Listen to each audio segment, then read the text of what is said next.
Olá, hoje é segunda-feira, dia 9 de junho de 2025 e nós estamos aqui para gravar os nossos estudos bíblicos. Hoje, o último capítulo do livro de Neemias. Você sabe bem, eu sempre deixo 3 recados antes de começar. O primeiro deles é te estimular a fazer uma leitura sistemática de início a fim da Escritura. Para isso, eu te aconselho a usar um método. O método que eu sugiro é da Bíblia 365, mas você pode escolher outro. O importante é que você tenha um método para fazer a leitura da Escritura em sua totalidade. O segundo aviso que eu sempre deixo é que você ouça aqui os nossos, na verdade, leia o capítulo da Bíblia que estamos lendo hoje especificamente Neemias capítulo 13, depois venha nos canais digitais, ouça o estudo para que você possa ser edificado e ter mais informação sobre o texto bíblico. E se você gostar do estudo, se interessar, considere curtir, compartilhar com as pessoas que você ama para que elas também possam aprender. Hoje nós vamos ler Neemias no seu capítulo 13, entre os versículos 23 a 38. E o título do estudo é Novamente Não Há Heróis. Novamente Não Há Heróis. Diz assim: além disso, naqueles dias vi alguns judeus que haviam se casado com mulheres de Adode, de Amon e de Moabe. A metade de seus filhos falavam a língua de Asdod ou a língua de um dos outros povos e não sabiam falar a língua de Judá. Eu os repreendi e invoquei maldições sobre eles. Bati em alguns deles e arranquei os seus cabelos. Fiz com que jurassem em nome de Deus e lhes disse: não consintam mais de dar suas filhas em casamento aos filhos deles, nem haja casamento das filhas deles com seus filhos ou com vocês. Não foi por causa de casamentos como esse que Salomão, rei de Israel, pecou? Entre as muitas nações não havia rei algum como ele. Ele era amado por seu Deus e Deus o fez rei sobre todo Israel, mas até mesmo ele foi induzido ao pecado por mulheres estrangeiras. Como podemos tolerar o que ouvimos? Como podem vocês cometer essa terrível maldade e serem fiéis ao nosso Deus, casando-se com mulheres estrangeiras?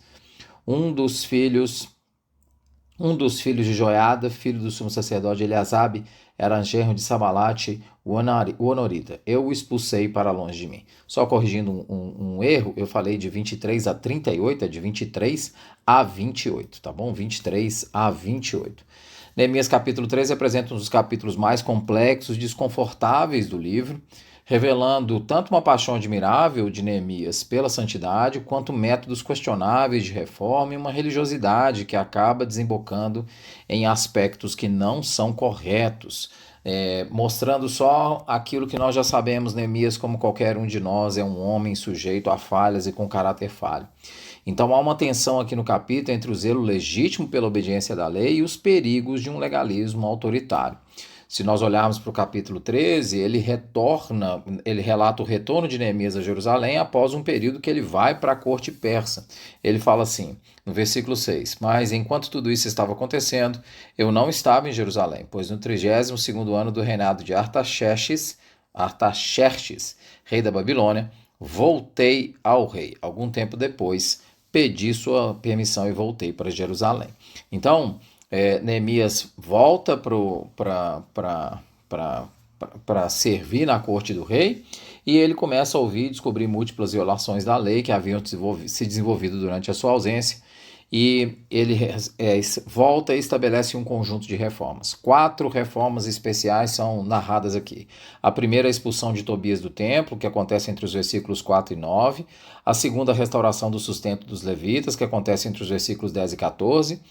A terceira, a reforma do sábado, dos versículos 15 a 22, e a última, o combate aos casamentos mistos, 23 a 31. Tome cuidado para não achar que essa ideia de casamento misto era simplesmente uma instrução que é uma instrução sectária de Deus para Israel. A ideia aqui é de culto. Se a gente volta no Antigo Oriente Próximo, a vida das pessoas era profundamente vinculada a seus vínculos religiosos. Então, o que Deus está dizendo aqui, não se misturem com outras pessoas, porque vocês vão se misturar nos cultos deles, e isso era intolerável para Deus. Bom, então, quais são os pontos aqui? Primeiro, a importância de lutar pela obediência à lei. Então, existe aqui um zelo pela santidade do templo, que você observa entre os versículos 4 e 9. Você observa a indignação de Neemias ao encontrar Tobias, que é um amonita instalado no templo, e aí a expulsão dele é justificada. Você não pode ter a presença de um estrangeiro no templo, e nós temos ali um amonita. Qual que é a fundamentação bíblica para isso? Se a gente for lá em Deuteronômio 23:3, nós vamos ver: nenhum amonita ou moabita entrará na congregação do Senhor. Isso está lá. E Ezequiel 44:7 também, que vai falar da proibição de estrangeiros que não são circuncidados no santuário. Então a ação de Neemias de expulsar Tobias e purificar os aposentos era necessário para manter a integridade da adoração a partir dos preceitos da lei de Moisés. Então há um compromisso com a santidade do templo aqui, que inevitavelmente tem que levar à expulsão de Tobias. A não expulsão de Tobias do templo com certeza levaria a toda sorte de sincretismo religioso, o que nos ensina que a mistura de cultos vai gerar sincretismo religioso, e isso não raro acontece hoje no nosso meio, quando você mistura as instruções da lei e da palavra de Deus com outro tipo de instrução. Esse é o primeiro ponto. Segundo ponto, a restauração do sistema de doações para os levitas. Neemias descobriu que os levitas haviam abandonado sua função por falta de sustento, e eles haviam retornado às suas terras. E essa situação ameaçava o coração da adoração em Israel. Lá em Números 18:21, nós temos a clareza de que, aliás, o número 18 vai falar não é Números. Número 18:21 vai dizer que os dízimos são herança dos levitas. Se nós formos a Deuteronômio 18, nós vamos ver Deus falando que os levitas, a porção deles é o Senhor, que eles não receberiam nada, que a porção deles seria o Senhor e, portanto, eles receberiam o sustento. Então aqui há o pecado de não sustentar os levitas. Então a restauração de Neemias do sistema de dízimos não é uma questão administrativa, é uma questão teológica, é uma questão fundamental. Sem os levitas dedicados, a adoração e o ensino da lei acabavam sendo comprometidas. Ele está correto de tomar esse tipo de postura. Além disso, nós vemos entre os versículos 15 e 22 a santificação do sábado. Neemias observa, e isso também está na lei, era importante a observância do sábado. E Neemias observa que isso está se deteriorando, com o comércio ativo no sábado. Então, se você ler o capítulo, você vê que ali há uma série de comerciantes fazendo o trabalho no sábado. Neemias implanta medidas drásticas para restaurar a santidade do dia. Então, se a gente for lá em Êxodo, nós vemos lá no Êxodo capítulo 20, versículo 8 a 11, no quarto mandamento, a importância da guarda do sábado. Jeremias 17, 19 a 27, quando nós vamos ver as advertências proféticas sobre a profanação do sábado. Ezequiel 20, de 12 e 13, que nós vamos ver que o sábado guarda o sinal da aliança.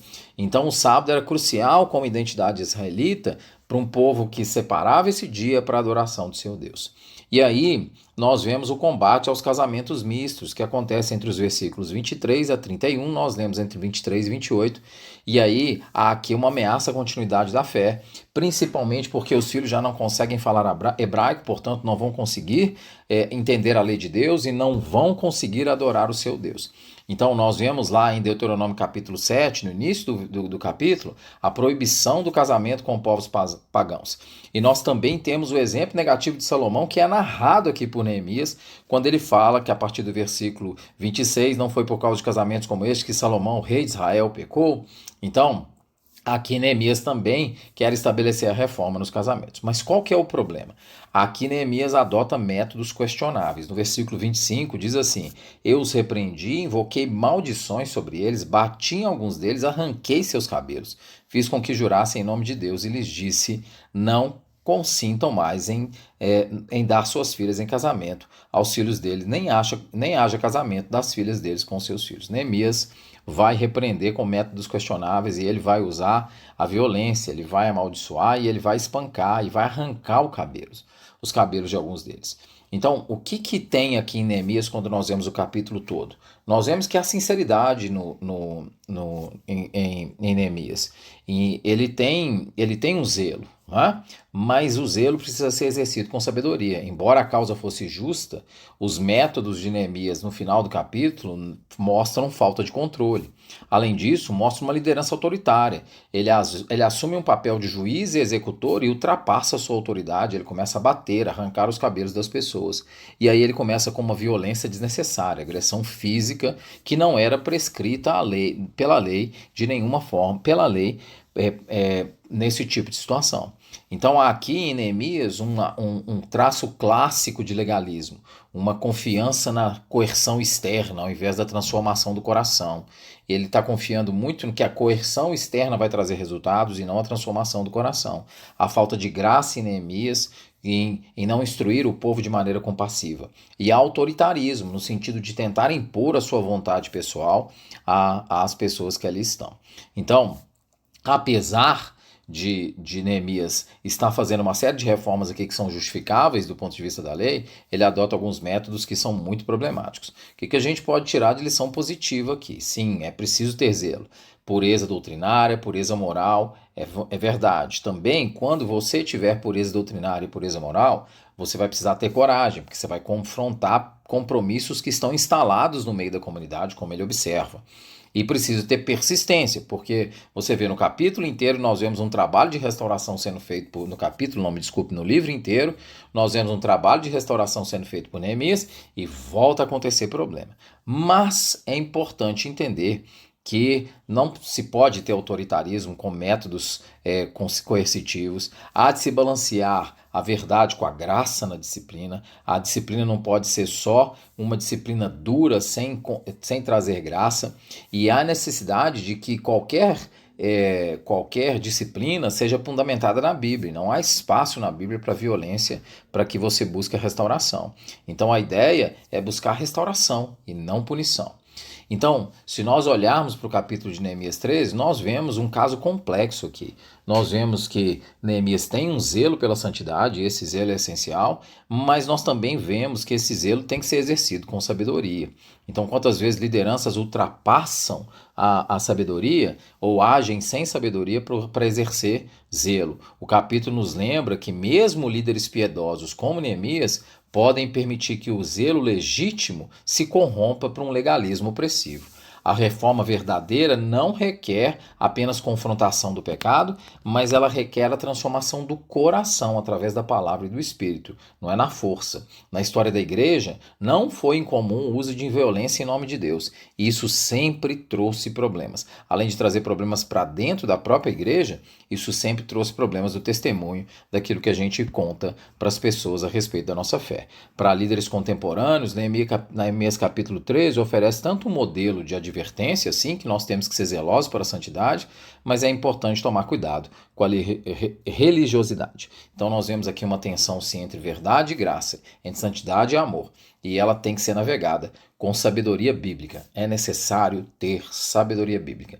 E o autor Tiago vai dizer que a quem tem falta de sabedoria, peça a Deus que a todos dá liberalmente. Então, por isso que o estudo de hoje disse novamente, não há heróis, não há heróis. Todos nós estamos sujeitos a falhas, estamos sujeitos a erros, e nós temos que pedir muita misericórdia a Deus e muita sabedoria para agirmos de acordo com a vontade dele. Deus te abençoe.